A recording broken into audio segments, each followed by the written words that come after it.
Are you on Facebook yet? The site is up to 60 million users so far, with a projection of 200 million by the end of the year. If you're not on Facebook, here's how it works. You set up a profile page with details about yourself, and then decide who gets to see it. Friends use their pages to share personal news, exchange photos, team up on political causes, or just play long-distance Scrabble.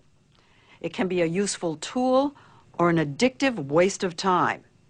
Either way, Facebook is having a dramatic impact on the World Wide Web. It's estimated to be worth $15 billion. Sitting atop this growing company, directing an internet revolution, is a young, geeky computer programmer who created the site only 4 years ago. This is the face of Facebook, Mark Zuckerberg, the mogul who's guiding its extraordinary growth. What everyone wants to know is he old enough to be running a company some people say is the biggest thing since Google? Tell everyone how old you are. I'm 23 right now. And you're running this huge company. It's not that big. And here he was helping me set up my own Facebook page with a profile of my likes and dislikes.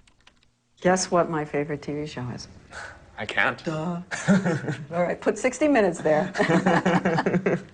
Next, we added my friends, family. That's my son-in-law, old classmates. Within a few minutes, I got a friend request. Here's a guy I haven't talked to in 2 years, and I'm so thrilled to hear from him. Mark. This is why so many find the site addictive. In a world with no cell phone or email directories, Facebook has become a way to find lost friends. Right, I mean, it used to be the case, like, you'd switch jobs, and then maybe you wouldn't keep in touch with all the people that you knew from that old job, just because it was too hard. But one of the things that Facebook does is it makes it really easy to just stay in touch with all these people. Of course, if someone tries to friend you, you can ignore them. And privacy settings allow you to deny access to your page, say, to your boss or your parents. Good afternoon, Facebook. How may I help you? Facebook headquarters in downtown Palo Alto looks like a dorm room. The 400 employees who get free food and laundry show up late, stay late, and party really late. Zuckerberg, who's made the cover of Newsweek and is reportedly worth $3 billion, sits at a desk like the other software engineers writing computer code. Have you changed your lifestyle? You don't look like you're buying really expensive clothes. No, I'm not buying really expensive clothes. Are you buying things? Are you buying things that you would No, I have a little, like, one-bedroom apartment with a mattress on the floor. That's where I live. It's almost like a Disney movie. Right. 23-year-old kid takes over a major company. Right. Kara Swisher, who used to write about Silicon Valley for the Wall Street Journal and now has a blog, All Things Digital, has called him the toddler CEO. What do you think it's done to him as a person to be 23 years old? I think it's hard. I think when all of a sudden you're the smartest person in the world and you're the meal ticket for everybody, and this is the big hit. This is the new Google at this point. And so Mark is under a lot of pressure because everybody wants something from him.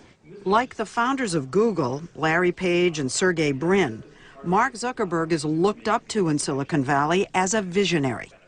You seem to be replacing Larry and Sergey as the people out here who everyone's talking about. You're just staring at me. Is that a question? Yeah. We were warned that he can be awkward and reluctant to talk about himself. So we turned for help to his Facebook page, which says he's a Harvard alum. You're not a Harvard alum. That's true. We don't have a setting for dropout, so... He dropped out of Harvard in 2004, where he was intending to study psychology. His mom is a psychiatrist. Here she is on Facebook. His dad's a dentist. Mark was a computer whiz early on, writing software in 6th grade. In his second year at Harvard, he built a site where students could rate or berate the looks of classmates through ID photos he lifted off Harvard's computers. You got into deep trouble from this little prank. Yeah. Well, Harvard was just not happy that I was using their images and... Yeah, well, they said you hacked. Mm-hmm. Did they punish you? Yeah, it was put on some sort of I don't know, what do you call it? Probation? Sure. Soon thereafter, he and his two roommates created an online version of the Harvard Student Directory where kids could message each other. They called it the Facebook and launched it from their dorm room.